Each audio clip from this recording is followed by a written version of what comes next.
Bonjour à tous, alors dans cette vidéo-là, on va parler comment on peut détecter si un texte est généré par l'intelligence artificielle. Alors il faut savoir que le problème en fait du texte qui est généré par l'intelligence artificielle, que au début on a eu un problème avec les moteurs de recherche parce que ils n'aiment pas ce genre de texte. Donc au début, lors de l'apparition par exemple de ChatGPT, plusieurs créateurs ils créent énormément de pages sur internet avec beaucoup de contenus qui sont basés sur des mots-clés, autour des mots-clés, pour avoir beaucoup plus de chances d'être référencés. Au début, ça a bien marché pendant, on va dire, les 3 premiers mois. Et par la suite, Google, il a mis à jour son algorithme pour détecter tout texte qui est généré par l'intelligence artificielle parce que quelque part, il y a un abus. Tout le monde aujourd'hui utilise même des applications d'automatisation comme sur le logiciel make.com. Ils peuvent tout simplement créer un article chaque minute et cet article-là, il est publié automatiquement sur leur site internet, par exemple sur un CMS WordPress. Un article par minute et c'est un article qui a été développé avec des sujets ou bien d'actualité spécifiques et il inclut des mots-clés et une structure pour que le moteur de recherche le classe rapidement. Mais alors Google il a mis à jour, son algorithme il peut détecter aujourd'hui facilement. Alors pourquoi nous on a besoin en fait de détecter si on reçoit un message ou bien un email ou bien un texte ou un contenu que c'est fait par l'intelligence artificielle, surtout lorsqu'il s'agit de phishing. Lorsqu'il s'agit d'un email, comme quoi il cherche derrière cet email là de récupérer des informations. Donc du coup je peux copier en fait cet email là et le mettre dans des outils et des logiciels pour détecter. Au début OpenAI en fait elle a créé un projet qu'elle a appelé AI classifié for indicating AI writing text. Donc c'était un projet qui a été créé par tout simplement OpenAI, mais ce projet-là n'a pas resté très longtemps parce qu'au début, il va vous aider tout simplement à vous dire si ce texte-là a été créé par ChatGPT ou pas. Malheureusement, le projet rapidement, il a été mis hors line. Donc même au niveau du forum, plusieurs personnes en fait demandent pourquoi le projet n'est plus en fait actif parce que lorsqu'on essaie d'accéder à ce projet-là, automatiquement il nous ramène vers tout simplement vers la page ou parfois lorsqu'on clique sur try, donc il va nous dire page not found. Alors c'est pour cela que plusieurs autres logiciels aujourd'hui, comme ce logiciel-là qui aujourd'hui est très connu, qui s'appelle GPT-0, celui-là, il est fait spécialement pour détecter s'il y a une intelligence qui a été créée par ChatGPT ou pas. Il vous donne bien sûr un accès pour tester gratuitement, mais pour ceux qui veulent l'utiliser fréquemment, bien sûr, il y a une mise à jour pour pouvoir utiliser ça d'une manière illimitée. D'autres outils comme celui-là, Draft and Goal, cet outil-là aussi, c'est un outil très simple qui nous permet aussi de détecter en fait s'il y a une intelligence derrière ou pas.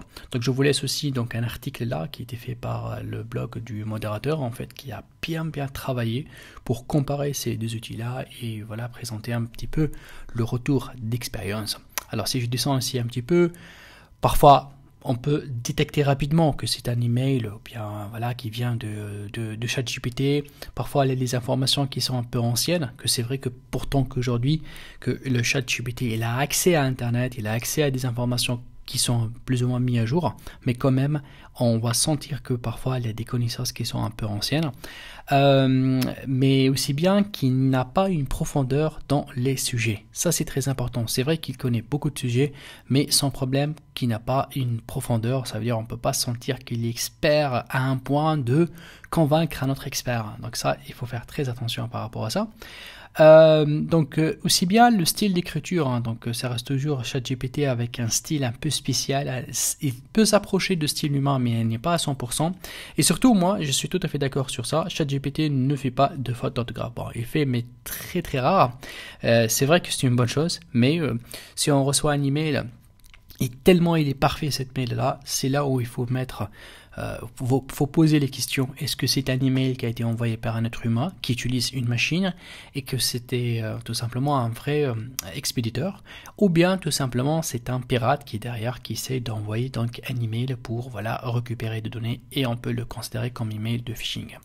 On peut tout simplement tester ici. Je vais lui demander tout simplement tu es un expert, donc expert en rédaction des emails de promotion ou bien de prospection.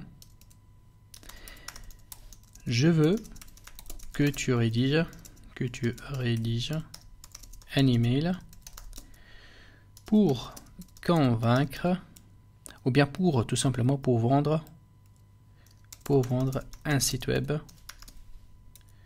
pour un restaurant à Paris. Voilà, et hop, je lance.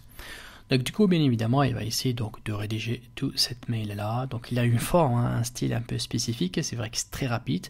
On trouve la qualité qui est derrière. Mais nous, ce qu'on va faire, on va tout simplement copier ça. Et on va le copier. Et on va tout simplement ici, en fait, un de ces outils-là. On va enlever ça. On va mettre juste bonjour. Comme ça. On laisse pas, voilà, donc les informations qui montrent que c'est un email template ou bien type. Ok, donc là c'est tout simplement voilà des informations de base. On essaye de lancer. En même temps que celui-là il tourne, on va essayer aussi de tester celui-là. La même chose, donc là on va enlever ça, on va mettre juste bonjour et on va demander aussi l'analyse. Voilà, donc on a lancé deux outils. Donc sur cette base d'analyse, votre texte a été probablement écrit par un humain. Par exemple celui-là, la qualité en fait de la rédaction, pour lui il trouve que c'est une bonne qualité. Ok, on regarde pour celui-là, il me dit this text is likely to be a mix of human and AI text. Donc là, il me dit que c'est 50%. Il y a un travail qui a été fait par voilà un humain et un autre travail qui a été fait voilà par une machine. Donc à un certain moment, lorsque je trouve ça, oui, je peux poser la question. Donc ça montre déjà que la qualité de ChatGPT, il y a vraiment une très bonne qualité qui avance. Mais bien évidemment, ce sont des points d'interrogation qu'il faut dire. Est-ce que un jour ChatGPT va réaliser ou bien créer ou bien améliorer sa façon de rédaction pour aller à être très difficile à le détecter? Et si c'est très difficile, ça va être aussi difficile pour les moteurs de recherche aussi. Et ça va être bien sûr difficile pour les victimes de savoir si l'email a été envoyé voilà, par une vraie personne ou bien une machine qui a été voilà, manipulée par un pirateur. Donc du coup, utiliser l'outil, c'est intéressant, ça peut tout simplement faire rapprocher un petit peu et voir l'analyse de cet outil-là. Et bien sûr, d'autres vérifications physiques ou humaines doivent être faites d'abord avant donc de confirmer quoi que ce soit ou bien avant de répondre à ce genre donc d'email. Voilà donc cette vidéo-là, on a vu donc l'importance en fait de ces outils-là et que ça peut être tout simplement un outil, une barrière pour faire freiner un petit peu les attaques par phishing, par les emails qui sont voilà avec des fraudes, avec des informations erronées pour tout simplement piéger les utilisateurs. Merci.